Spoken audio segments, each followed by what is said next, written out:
છો મારા વહાલા મિત્રો, તમારા આજના નવા વિડીયોમાં સ્વાગત છે। મિત્રો, આજના વિડીયોમાં આપણે વાત કરવાના છીએ આરઆરબી દ્વારા બહાર પાડવામાં આવેલી ટેકનિશિયન માટેની ભરતી માટે।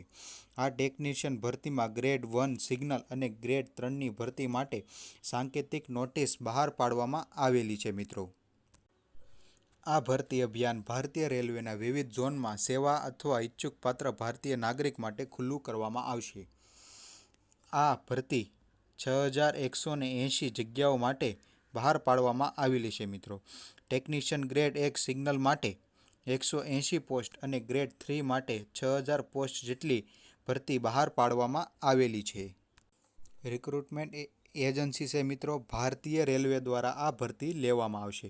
ટેકનિશિયન ગ્રેડ 1 અને ગ્રેડ 3 માટે 6180 જગ્યાઓ માટે અને અરજી કરવાનો મોડ ઓનલાઈન રહેશે। તેની સત્તાવાર વેબસાઇટ પર જઈ તમે અરજી કરી શકો છો। તો મિત્રો, અરજી શરૂ થવાની તારીખ 28 જૂન 2025 અને અરજી કરવાની છેલ્લી તારીખ 28 જુલાઈ અને 2025 રહેશે। મિત્રો, પરીક્ષાની તારીખ હજુ સુધી આપવામાં આવી નથી। જ્યારે પણ તારીખ આપવામાં આવશે ત્યારે જણાવી દેવામાં આવશે। તો મિત્રો, આપણે વાત કરીએ કે આ અરજી ફીસ કેટલી રહેશે। મિત્રો, જનરલ, ઓબીસી અને ઈડબ્લ્યુએસ માટે 500 રૂપિયા અને એસસી, એસટી, મહિલા અથવા તો અન્ય માટે 250 રૂપિયા રહેશે। મિત્રો, અને આ અરજી ફી ઓનલાઈન ભરવાની રહેશે। મિત્રો, અને આ ભરતીમાં પગારની વાત કરીએ તો મિત્રો, ટેકનિશિયન ગ્રેડ 1 સિગ્નલ માટે 29,200 પ્રારંભિક પગાર રહેશે। મિત્રો, જેની ઉંમર મર્યાદા 18 થી 33 વર્ષના ઉમેદવારો આ અરજી માટે પાત્ર ગણાશે। મિત્રો, ટેકનિશિયન ગ્રેડ 3ની પ્રારંભિક પગાર 19,900 હશે અને તેના માટે કુલ 6000 જગ્યાઓ બહાર પાડવામાં આવેલી છે અને તેની ઉંમર પણ 18 થી 33 વર્ષની ઉંમરની વ્યક્તિઓ જ તેની માટે અરજી કરી શકશે।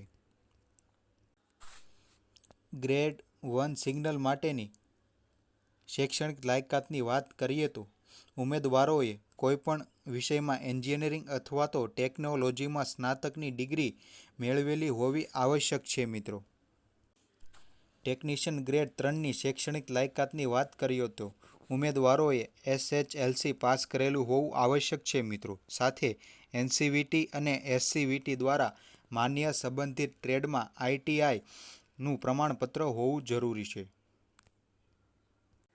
તો મિત્રો, પસંદગીની પ્રક્રિયા કુલ 3 તબક્કામાં રહેશે। સૌપ્રથમ લેખિત પરીક્ષા, ત્યારબાદ ડોક્યુમેન્ટ વેરિફિકેશન અને ત્યારબાદ મેડિકલ ટેસ્ટ કરવામાં આવશે।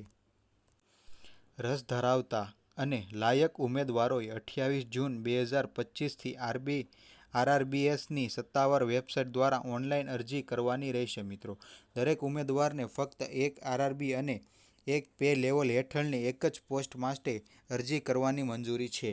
અરજદારોને ડેટા મિસમેચને કારણે અરજી રદ થતી અટકાવવા માટે નોંધણી દરમિયાન વ્યક્તિગત વિગતોની ચકાસણી માટે આધારનો ઉપયોગ કરવાની સખત સલાહ આપવામાં આવે છે।